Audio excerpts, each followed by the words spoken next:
મહાધર્મના જ્યોતિર્ધર એવા પરમ સંત મહાસતી લોયણને આજે આપણે વંદન કરીએ. સૌરાષ્ટ્રમાં આટકોટ ગામે મહાધર્મના સેવક એવા લુહાર ધનજી ભગત રહે. તેમના ધર્મપત્ની મા રૂડીબાઈ બંને પતિ પત્ની પોતાનું સ્વકર્મ કરે અને આવતા અભ્યાગતને વધાવે, ભજન ભક્તિ કરે.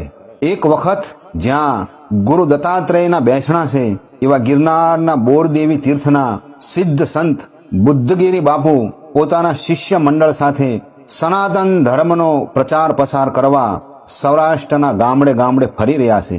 સંધ્યા સમય થતાં આટકોટ ગામે પધાર્યા છે. ગામમાં કોઈ ભગતના ઘર વિશે પૂછપરછ કરતા કોઈએ ધનજી ભગતનું ઘર દેખાડ્યું.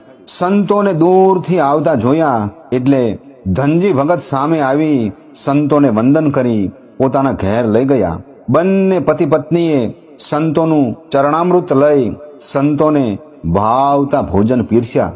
ભોજન કરી તૃપ્ત થઈ સંતોએ રામ સાગરના તાલે સત્સંગનો દોર ચાલુ કર્યો. આખી રાત ભજન સત્સંગ થયા.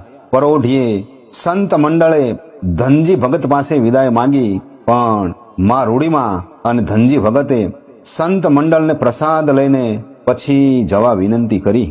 તેમના પ્રેમ ભર્યા આગ્રહના કારણે સંત મંડળ પ્રસાદ લેવા રોકાયા. સંત બુદ્ધગીરી મહારાજે પૂછ્યું કે ધનજી ભગત, આપના બાળકો કેમ દેખાતા નથી? ધનજી ભગત કહે, બાપુ, બાળકો તો ભાગ્યને આધીન છે, પણ મા રૂડીમાની આંખમાં આવેલા આંસુ જોઈ સંત બુદ્ધગીરી બાપુ સમજી ગયા. સિદ્ધ સંત બુદ્ધગીરી બાપુએ ધ્યાન લગાવી જોયું તો 7 જન્મોથી આ દંપતીને શેર માટીની ખોટ હતી. ગિરનારી સંત બુદ્ધગીરી બાપુએ સમાધિ લગાવી પોતાના ઈષ્ટદેવીને વિનંતી કરી. માતાજીએ તેમની વિનંતી સ્વીકારી. સમાધિમાંથી જાગૃત થઈ સંત બુદ્ધગીરી બાપુએ આશીર્વાદ આપ્યા કે ભગત, તમારા ઘેર ગિરનાર ક્ષેત્રના બોરદેવી પુત્રી રૂપે પધારશે. એવા આશીર્વાદ આપી સંત મંડળે વિદાય લીધી. સંમત 1448 શ્રાવણ વદ જન્માષ્ટમીના પવિત્ર દિવસે ધનજી ભગત અને મા રૂડીમાના ઘેર પુત્રીનો જન્મ થયો. નામ રાખવામાં આવ્યું લોયણ. બાળપણથી જ મા લોયણને ભક્તિનો રંગ લાગ્યો. અમાસના દિવસે ભગત પોતાની કોડ બંધ રાખી તે દિવસે ભજન સત્સંગ કરે. મા લોયણ પણ ભજન ભક્તિના પાઠ પાકા કરવા લાગ્યા. મજેવડીના લુહાર સંત દેવતણખી દાદાએ ગુરુ મહિમા અને મહાધર્મની સમજણ આપી મા લોયણને ભજનો ગાતા શીખવાડ્યું.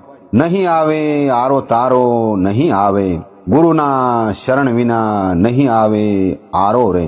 આમ મા લોયણ પોતાના મધુર કંઠે ભજન ગાતા ત્યારે ઘડીભર ઝાડવા પણ થંભી જતા અને મા લોયણની વાણી સાંભળી મહાધર્મના આરાધકો પણ મંત્ર મુક્ત થઈ જતા. આટકોટના દરબારગઢમાં રાજવી લાખોજી અને તેમના પત્ની સુરજા અને સોન બંને ભક્તિભાવવાળા એટલે તેમના કાને પણ આ મધુર કંઠમાં ગવાતા ભજનોના સૂર સંભળાયા. મા લોયણને નજરો નજર જોવા માટે ગામના મંદિરે જન્માષ્ટમીના ઉત્સવમાં લાખાજી પોતે હાજર રહે છે. એક દિવસ ધનજી ભગતને રાજનું તેડું આવ્યું એટલે મા લોયણે કહ્યું કે બાપુ, રાજ દરબારમાં જાઓ છો પણ રાજવીની કોઈ માંગણી સ્વીકારતા નહીં. ધનજી ભગત રાજ કચેરીમાં આવ્યા. લાખાજીએ મા લોયણના હાથની માંગણી કરી. ધનજી ભગત કહે, બાપુ, લોયણની સગાઈ તો કીડી ગામે હરજી ભગતના દીકરા સાથે થઈ ગઈ છે. વળી અમે તો તમારી રૈયત કહેવાય એટલે લોયણ તો તમારી દીકરી કહેવાય. ત્યારબાદ લાખોજી એન કેન પ્રકારે ધનજી ભગતને હેરાન પરેશાન કરવા લાગ્યા. કીડી ગામે પણ લાખોજીએ ધાક ધમકી આપી મા લોયણનું સગપણ તોડાવી નાખ્યું. મા લોયણ, પિતા ધનજી ભગત અને માતા રૂડીમાએ આવી પડેલ સંકટને ઈશ્વરની ઈચ્છા માની હસતા મુખે સહન કરવા લાગ્યા. લાખાજીએ સાધુ સંતોને ગામમાં આવવાની મનાઈ ફરમાવી. લાખાજીથી બચવા મા લોયણ પણ રાતે પાણી ભરતા. જેની જાણ લાખાજીને થતા ગામમાં રાત્રે પાણી ભરવાનું પણ બંધ કરાવી દીધું. એક વખત મા લોયણ વહેલી સવારે પાણીના આરે પાણી ભરવા જાય છે. બેડામાં પાણી ભરે છે. એવામાં બે બાળ યોગી સેવા પૂજા માટે માં લોયણ પાસે પાણી માંગે છે. માં લોયણ ને અચરજ થાય છે અને પૂછે છે કે તમે અહીંયા આવા ટાણે અહીં કેવી રીતે? બાળ યોગી કહે કે મૈયા, કોળંબા ગામે થયેલ સવરા મંડપના ઉત્સવમાંથી અમે આવીએ છીએ. સામેના વડલા હેઠળ અમારા સંત મંડળે ઉતારા કર્યા છે. આ સાંભળી માં લોયણે કહ્યું કે મારે તમારા મોટા મહંતના દર્શન કરવા છે. બાળ યોગીઓ સાથે માં લોયણ સંત મંડળમાં જાય છે અને મહાધર્મના જ્યોતિર્ધર સિદ્ધ સંત ઉગમસિંહ બાપુના દર્શન કરે છે. માં લોયણ ગુરુ ઉગમસિંહ બાપુને ગુરુ દીક્ષા આપવા વિનંતી કરે છે. ગુરુ ઉગમસિંહ બાપુ કહે, બેટા, ગુરુ તો લેખ સાથે લખાયેલા હોય છે. તારો ગુરુ તો મારો શિષ્ય સેલણસિંહ છે. આટલું કહી ગુરુ ઉગમસિંહ બાપુએ માં લોયણને પ્રસાદીનો પડો આપી બાજુના તંબુમાં રહેલ સંત સેલણસિંહ બાપુ પાસે દીક્ષા લેવા મોકલી આપે છે. સંત સેલણસિંહ પાસે આવી માં લોયણ ચરણ વંદના કરી સૌ ગત ગંગાને પ્રણામ કરે છે. સંત સેલણસિંહ બાપુએ માં લોયણ પાસેથી પ્રસાદીનો પડો અને શ્રીફળ સ્વીકારી મહાધર્મની દીક્ષા આપે છે. માં લોયણના માથે હાથ મૂકતા જ અંતરના કપાટ ઉઘડી ગયા. પરમ શાંતિનો અનુભવ થયો. માં લોયણે પોતાની વિતક કથા ગુરુ મહારાજને કઈ સંભળાવી. ગુરુ સેલણસિંહ મહારાજે ગુરુ વચનના મંત્રનો જાપ જપવાનો આદેશ આપી અભય મંત્ર આપી માં લોયણને વિદાય આપી. માં લોયણ પાણીનું બેડું લઈ દરવાજામાં દાખલ થાય છે. ત્યાં ઘોડા પર સવાર થઈ લાખાજી હાથમાં ચાબુક લઈને ઊભા છે. લાખાજી માં લોયણને ચાબુક મારવા જાય છે, પણ આ શું? એ ચાબુક લાખાજીના ગળામાં ફાંસીના ફંદાની જેમ વીંટળાઈ જાય છે. લાખાજી બે શુદ્ધ થઈ ધરતી પર ઢળી પડે છે. હે માં, મને બચાવો, બચાવો એવી બૂમ પાડે છે. માં લોયણ લાખાજી પાસે આવી ગળામાંથી ચાબુક કાઢે છે. લાખાજીને દરબારગઢમાં લઈ જઈ અને તેમના રાણીઓને કહે છે કે લ્યો, આ ગામધણીને સંભાળો. નુગરા લોકોની સંગતથી બગડ્યા છે, એનો જન્મારો સુધારો. માં લોયણની વાત સાંભળી રાણી સુરજા બોલ્યા કે તમે જ કાંઈક માર્ગ દેખાડો. માં લોયણ કહે, ગામના પાદરે મહાન સંતો પધાર્યા છે, તેમના પગલા દરબારગઢમાં કરાવો તો કાંઈક માર્ગ દેખાડે. વાજતે ગાજતે સંતોના સામૈયા કરી દરબારગઢમાં સંતોની પધરામણી કરી. લાખાજીએ ગુરુ ઉગમસિંહ બાપુના પગમાં પડી પોતે કરેલા અપરાધની ક્ષમા માગી અને ગુરુ દીક્ષા આપી ઉદ્ધાર કરવા વિનંતી કરી. ગુરુ ઉગમસિંહ બાપુએ લાખાજી ઉપર હાથ મૂકી શિષ્ય તરીકે સ્વીકાર્યા અને મહાધર્મની રહેણી કહેણી અને સાધના ભજનની સમજણ આપી અલખનો માર્ગ દેખાડ્યો. લાખાજીએ ગુરુ ઉગમસિંહ બાપુને અવસ્થાના કારણે તીર્થયાત્રા નહીં કરવા અને થોડો સમય દરબારગઢમાં રહી સત્સંગ કરવા વિનંતી કરી. લાખાજીના આગ્રહને માન આપી ગુરુ ઉગમસિંહ બાપુ આટકોટ દરબારગઢમાં રોકાયા અને સંત મંડળ ગુરુ સેલણસિંહ બાપુ સાથે આગળની તીર્થયાત્રા માટે રવાના થયા. માં લોયણે ગુરુ કૃપાથી તેમજ દાદા ગુરુ ઉગમસિંહ બાપુના સાનિધ્યમાં રહી આત્મ સાક્ષાત્કાર સિદ્ધ કર્યો. દાદા ઉગમસિંહ બાપુના કહેવાથી લાખાજીને પ્રબોધવાનું શરૂ કર્યું. આ સત્સંગથી રાણી સુરજાબાને પણ આત્મજ્ઞાનનો રંગ લાગ્યો.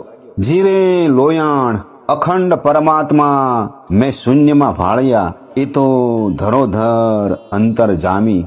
અને સંત લાખાજી કહે છે, જીરે માતા, મારા અપરાધ બધા ક્ષમા કરજો, મારા આત્મા નંદના દાતા.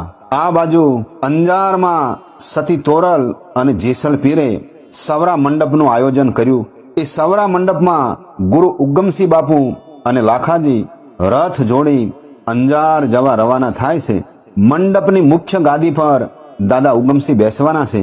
લાખાજીને મુખ્ય ગાદીનો મોહ લાગતા ચિત્તમાં વિકાર જાગતા જ રસ્તામાં આવતી એક વાવમાં દાદા ઉગમસિંહ બાપુને ધક્કો મારી અંજાર તરફ રથ હંકારી મૂકે છે.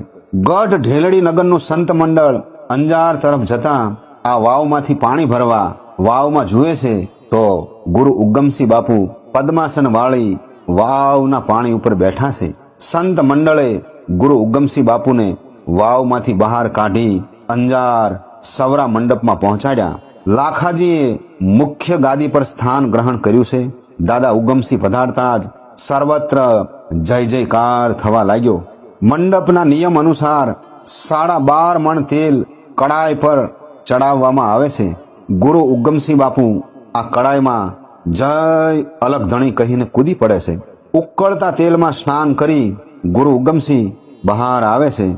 મંડપની મુખ્ય ગાદીએ પ્રવેશતાની સાથે જ દીપમાળા આપ મેળે ઝળહળવા લાગે છે અને મુખ્ય ગાદી પર બેઠેલા લાખાજી ગળથોલું ખાઈને નીચે પડી જાય છે અને લાખાજીના અંગે અંગમાં દાહ વ્યાપી જાય છે. મંડપ પૂર્ણ કરી ગુરુ ઉગમસિંહ બાપુ કાશીની વાટ પકડે છે. ગુરુદ્રોહના કારણે લાખાજીની દુર્ગતિ થાય છે. દીનહીન અવસ્થામાં કોડવાળા શરીરે લાખાજી પાણી પીવા આટકોટ પાણીના આરે પાણી પીવા આવે છે. માં સતી લોયણ પાણી ભરવા આવ્યા હોય છે અને લાખાજીને ઓળખી જાય છે. માં લોયણ કહે છે, જીરે લાખા સોનું જાણીને તને સેવ્યો, કરમે નીકળ્યું કથીર, કરિયા ચૂક્યો ને થયો કોડિયો, લાખો થયો કોડીને મૂલ. લાખાજી ગુરુદ્રોહના કારણે પસ્તાવાથી દ્રવી ઉઠે છે અને માં લોયણના પગમાં પડી એનો ઉદ્ધાર કરવા આજીજી કરે છે. માં લોયણ લાખાજીના ધર્મપત્ની રાણી સુરજા અને સોનાને જાણ કરે છે. રાણીઓ માં લોયણને લાખાજીનો ઉપચાર કરવા અને આ ગુરુદ્રોહના શ્રાપમાંથી મુક્તિ અપાવવા વિનંતી કરે છે. માં લોયણ કહે છે, જીરે લાખા કૂંચ્યું છે માલમ ગુરુજીના હાથ, ગુરુજી આવે તો તાળા ઉઘડે. માટે હે લાખાજી, ગુરુજી આવે તો જ આ તાળા ઉઘડે એમ છે. રાણીઓ માં સતી લોયણને કહે છે કે ગુરુ મહારાજને વિનવણી કરી અહીં તેડાવો. માં લોયણ કોટવાળ મારફતે સંદેશો મોકલાવે છે. તેના જવાબમાં ગુરુ ઉગમસિંહ બાપુએ આંબાની કેરી મોકલી અને કહેવરાયું કે આનો આંબો વાવશો, એની શાખ અને ફળ આવે અમે આવીશું. પૂરા 12 વર્ષ બાદ ગુરુ ઉગમસિંહ બાપુ સંત મંડળ સાથે લાખાજીની ખબર લેવા કાશી નગરીથી પ્રસ્થાન કરે છે. માં સતી લોયણના માતા પિતા સ્વર્ગે સિધાવ્યા છે. માં લોયણ વિરક્ત અવસ્થામાં ઘર આંગણે જ એક મઢુલી બનાવી નિવાસ કરે છે. આટકોટમાં ગુરુ મહારાજની પધરામણી થતા માં લોયણનો આજ આનંદ સમાતો નથી. સંતને વધાવે રાણી સુરજા, આજ મારે આનંદ ઓછવ થાય. મારા સંતરે પધાર્યા રંગ મહેલમાં, હૈડે હરખન માય. દરબારગઢમાં ગુરુ મહારાજની પધરામણી કરાવે છે. ગુરુ મહારાજ ગંગાજળ છાંટી લાખાજીને હાથ પકડીને ઊભા કરી એના શરીર પર હાથ ફેરવે છે. ગુરુ કૃપાથી લાખાજીની કાયા કંચન વર્ણી બની જાય છે. ગુરુ મહારાજ માં લોયણના આંગણે પધારે છે. રામદેવ પીરના જય નાદોથી વાતાવરણ ગુંજી ઉઠે છે. બીજા દિવસે આખા ગામને જમાડવામાં આવે છે. ત્યારબાદ મહાસતી માં લોયણે ગુરુ મહારાજને પ્રણામ કરી પધારેલા સાધુ સંતો સંન્યાસી અભ્યાગતો અને સમગ્ર ગામજનોને 2 હાથ જોડી પ્રણામ કરી છેલ્લી વાર જય અલગધણીનો નાદ કરી ગિરનારની વાટ પકડી અને મહાસતી માં લોયણ ગિરનારમાં બિરાજતા બોર દેવીની મૂર્તિમાં સદેહે સમાઈ ગયા. સંત લાખાજીની સમાધિ વિશે વિદ્વાનોમાં ઘણા મતાંતરો છે. કોઈ કહે છે આટકોટ કે ભાડલાની સીમમાં લાખાજીની સમાધિ છે. કોઈ કહે છે કે પોરબંદરથી વેરાવળ જતા રસ્તામાં લાખાજીની સમાધિ છે.